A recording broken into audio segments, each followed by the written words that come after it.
Kita tidak minta bantuan dukun, tapi ke kiai. Waspadalah.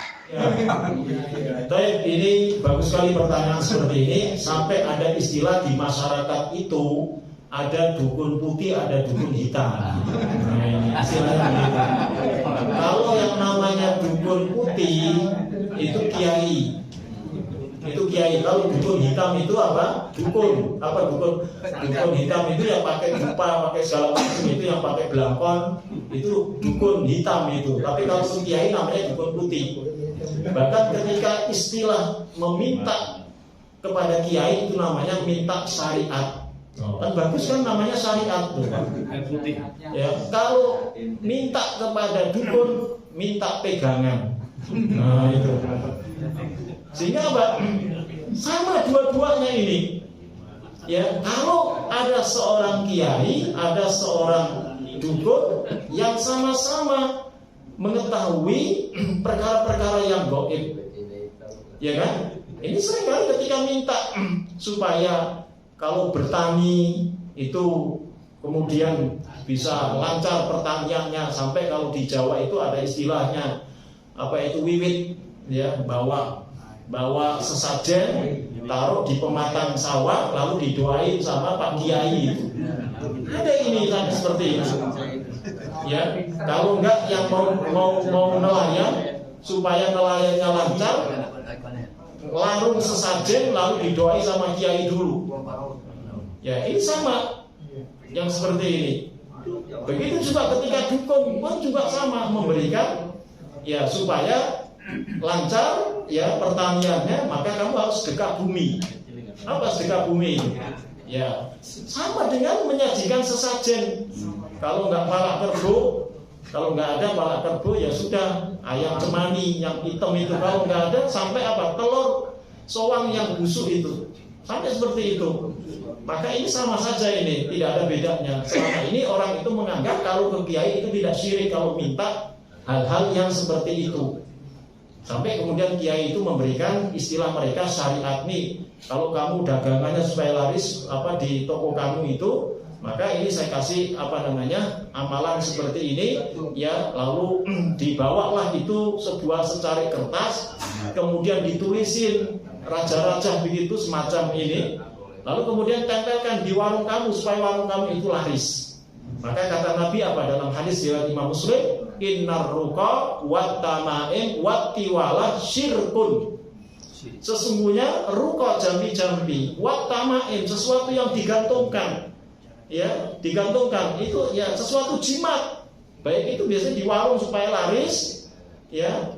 Ini kemudian dijadikan dulu pada zaman Nabi itu ada anak kecil sakit-sakitan datang kepada orang yang dianggap orang pintar itu, lalu kemudian diberikan sebuah kalung, lalu kemudian dengan benang lalu dikalungkan kepada anak kecil itu supaya anak ini tidak lagi jatuh sakit. Sehingga apa kata Nabi? Lepaskan kalung itu, karena kalung itu adalah perbuatan syirik. Kemudian beliau menjelaskan hadis itu, inna ruqa wat tama'i wat tiwala syirkun. Sesungguhnya jambi-jambi ruqa jambi-jambi, kemudian tama'i jimat, wat tiwala ya semacam tenung dan lain sebagainya, itu tiwala ini semacam orang yang mau nyihir segala macam itu, guna-guna syirkun, semuanya syirik itu. Syirik semuanya ini, akhi. Jadi ini sama, ya. Ini fenomena di masyarakat itu sering ada sebuah pembodohan. Kalau yang namanya syirik itu nggak mungkin dong Pak Kiai ngajak ke syirik itu. Tapi kenyataan itu ada kesyirikan seperti itu. Sebanyak kiai yang mengaku mengetahui perkara yang gaib itu banyak, ya. Bahkan dia punya khodam, punya jin, itu banyak sekali. Dan ini mendapatkan bukan sekedar omong kosong, karena bapak saya juga dulu seperti itu. Ya, bapak saya seperti itu, betul Pak. Begitu Allah kasih hidayah melalui anak-anaknya, jadi anak-anaknya itu, bapak saya itu bahkan nyantri di pesantrennya itu sampai ada 5 pesantren, Pak. Nggak perlu Anda sebutkan itu. Kalau soal baca kitab gundul, ilmu alat, wah saya mah nggak ada apa-apanya Pak. Beliau luar biasa, tapi ya begitu pemahamannya seperti itu. Tapi Allah kasih hidayah melalui anak-anaknya, kemudian anak-anaknya ini ngajak diskusi, begitu kan? Lalu pada akhirnya apa? Yang seperti ini tentunya nggak pernah ada contohnya. Kemudian kita bukakan kitab-kitab tauhid, kita jelaskan, begitu kan? Sampai baca sendiri bagaimana ini coba penjelasannya ini. Akhirnya Allah berikan hidayah dan sekarang merujuk kepada tauhid yang benar ini. Itu mengakui dulu punya khodam, kadang-kadang timba di sumur saya itu waktu itu Pak, itu ini sendiri ngisi, Pak ini air kosong ya, kosong ya, ya sudah, ntar kamu udah tidur dulu aja nanti. Tahu-tahu sumur udah penuh, lepek-lepek, nggak ada orangnya itu.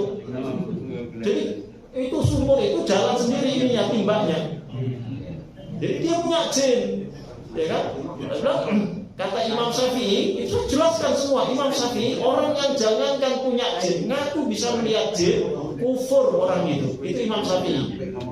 Ya kufur, nggak boleh. Nah rata-rata orang yang bisa mengaku perkara gaib dan lain sebagainya karena dibisiki oleh jin kafir. Ya, dan itu disebutkan dalam hadis sahih riwayat Imam Bukhari dalam kitab Fathul Majid. Itu dijelaskan bahwasanya apa, dukun-dukun itu entah itu bisa kiai, bisa orang juga dukun, maka itu mendapatkan berita dari atas langit melalui siapa? Jin-jin kafir bertumpuk-tumpuk mencuri berita dari atas langit tentang rahasia yang ada di bumi ini. Itu disebutkan dalam hadis sahih riwayat Imam Bukhari dan disebutkan dalam kitab Fathul Majid, ya. Baik, wallahu a'lam bishawab. Cukup barangkali di sini, mudah-mudahan menjadi manfaat apa yang anak sampaikan baik buat saya maupun buat antum semuanya. Dan anak akhiri di dalam kajian hari ini dengan kafaratul majlis. Subhanallah. Sallallahu alaihi wasallam wa akhiru da'wana alhamdulillahi rabbil alamin. Assalamualaikum warahmatullahi wabarakatuh. Ya, sekalian kajian kita sudah selesai. Diinformasikan insyaallah kajian terakhir kita di akhir pekan tanggal untuk Ramadan, ya, untuk Ramadan kajian terakhir nanti masih akhir pekan tanggal 9 April ada kajian khusus edisi spesial Ramadan.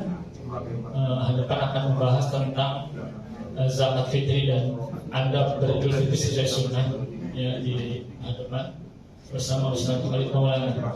Jadi memang kita biar lebih jelas lagi untuk kaitannya masalah zakat dan juga bagaimana beridul fitri bersama sesuai dengan sunnah Rasulullah.